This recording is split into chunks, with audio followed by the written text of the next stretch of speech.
IPL ব্যস্ততার মাঝে দেশে ফিরেছেন মোস্তাফিজ। আপাতত তাই হলুদ জার্সির বদলে জাতীয় দলের নতুন কিটে কাটার মাস্টার। কাগজপত্র হাতে শুধু এই বাঁহাতি পেসার নন, বরং গোটা দল উপস্থিত মিরপুর একাডেমিতে।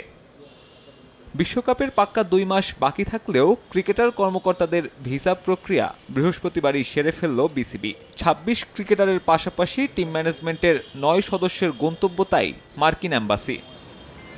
বিশ্বকাপের আগে যাচাই বাছাইয়ের সুযোগ থাকলেও প্রাথমিকভাবে বিশ্বকাপের স্কোয়াড কেমন হবে সে বিষয়ে স্পষ্ট ধারণা পাওয়া যায় এই ভিসা কার্যক্রমের দিনে।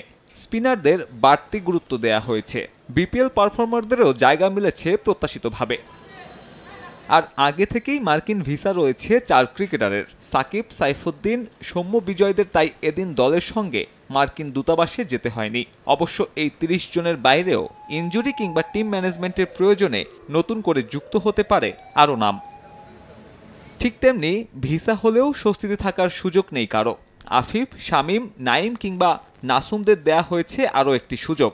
বাজে পারফরমেন্সে বাদ পড়লেও আবারও প্রত্যাবর্তনের সুযোগ তাদের সামনে।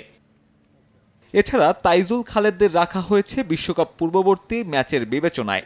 জিম্বাবুয়ে ও যুক্তরাষ্ট্রের বিপক্ষে বিশ্বকাপের আগে 8টি টি-20 খেলবে টাইগাররা। সেখানে মূল ক্রিকেটারদের বিশ্রাম দিতেই যুক্ত করা হয়েছে রেড বল স্পেশালিস্টদের। আর ঘরোয়ায় সামর্থ্যের প্রমাণ দিয়ে অবশেষে আন্তর্জাতিকে নিজেদের প্রমাণের সুযোগ পেতে যাচ্ছেন তানজিদ, জাকির, তানভীররা। 3 জনের জন্যই সবশেষ বিপিএলটা দারুণ কেটেছে।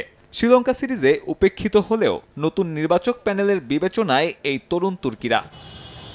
আগামী 1 জুন পর্দা উঠলেও বাংলাদেশের প্রথম ম্যাচ 8 তারিখ।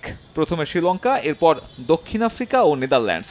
17 জুন নেপালের বিপক্ষে গ্রুপ পর্বের শেষ ম্যাচ লাল সবুজের।